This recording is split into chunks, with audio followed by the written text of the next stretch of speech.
Top that boxing. This is Mr. A doing a breakdown and prediction for the WBO middleweight championship taking place December 16th between champion Billy Joe Saunders taking on David Lemieux. Before I get into the breakdown, thank you for your time and support. Thank you for viewing this channel, helping it grow. Thumbs up to you for giving me thumbs up. Please leave a comments down below. What do you think of the fight? Share the videos. Or you just want to talk boxing, put it in the comments. I answer you. I usually answer all comments within like at least a day. Now, breakdown into the middleweight competition. This is a highly anticipated fight, I believe. People's been wanting Billy Joe to get into the ring, and this is a very, very, very credible opponent in David Lemieux. Now, as far as in a breakdown between the feet and legs, challenger David Lemieux, he puts himself with his steps. As far as he uses feet and legs, it's not for ring generalship, it's more in spacing and punching. He uses his feet to get himself into proper position to throw punches. He's always in range. He usually doesn't have to overreach. Now his legs, he uses them for great leverage. He delivers dynamite in every punch. So that's how I believe he uses his legs, with giving himself the proper distance and leverage in his punches. Now as for Billy Joe Saunders, he uses his legs in the same manner, but he also uses his feet and legs in a different version, as where he can get in and out faster. He could step up to the angles. He could, I believe he uses his legs a little more evasively to duck down, skate off to the sides, kind of like a Guillermo Rigondeaux. He doesn't duck as low, but he ducks off to the side. He knows he uses his feet and legs after he scores points. He could dance around, go back to the center of the ring. So he uses it for ring generalship, and he uses his feet and legs in the same manner as I said that David Lemieux does, getting himself in proper distance and for for leverage on his punches. So I'm going to give the legs to Billy Joe Saunders for the fact that he can, and I've seen him use them for defensive purposes as well, or as just slowing the fight down and taking walkabouts, ring generalship. As far as defense, David Lemieux, he's more of a high guard defense. He rolls some. He's more a waist bender, bends it at the waist. High guard, bends at the waist, gets himself in. I believe his defense is his offensive pressure. That's Billy Joe Saunders' defense. As I just previously mentioned, he uses his legs in ring generalship. He scores points. He dance around, get back to the center of the ring. He uses ring generalship on that one. He too has a high defensive guard. Once in a while he goes into a little cockiness. He drops his hands, sticks it out. He's able to roll punches, pull counters. He shows, to me,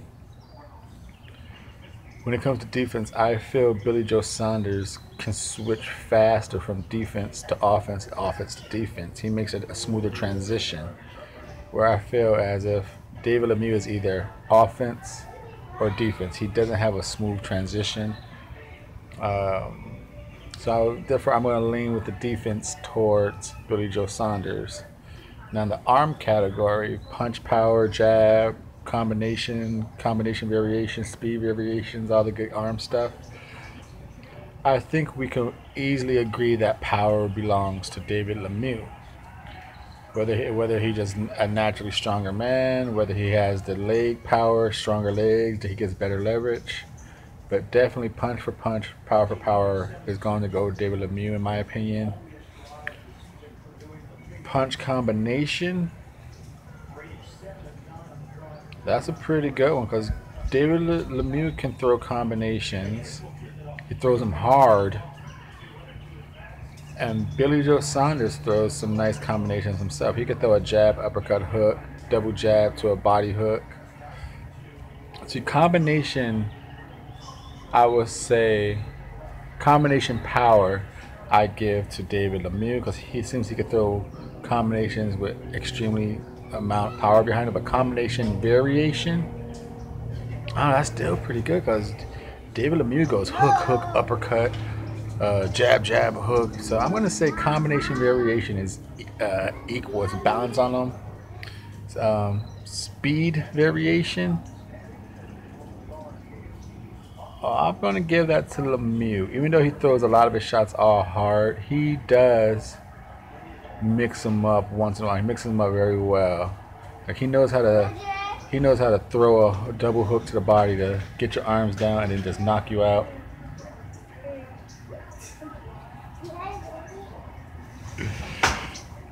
And then I was messing with my neighbor. So I'm gonna give the speed and power variation to David Lemieux. Jab for jab, I'm gonna say Billy Joe Saunders has a better jab. To me, it's crisper. He does more controlling with it. He uses it as a setup. He uses it as a weapon. So that being that breakdown right there, keys to victory, I'm gonna say. How can I say? David Lemieux needs to up the tempo, work the body, and cut off the ring. Billy Joe needs to use the jab, make it a location fight, find your distance, and smother David Lemieux's work. Now I don't even know who the favorite is in this fight. I would think the champion should be favored. I would think that is, but thank you for your support. Thank you for your time. And if you know this channel, you know what time it is. It is that double RT boxing prediction time right here on Ready Talk Boxing. Mr. A is going with a unanimous decision. I'd say a 8-4, 9-3 type round scoring. And still WBO middleweight champion Billy Joe Saunders. I think Billy Joe is going to use the ring on him. I think Billy Joe is going to have a nice snapping jab.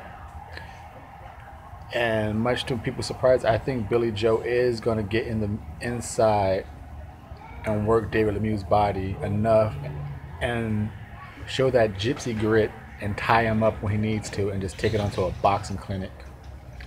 Unanimous decision, Billy Joe Saunders. Thank you for your support.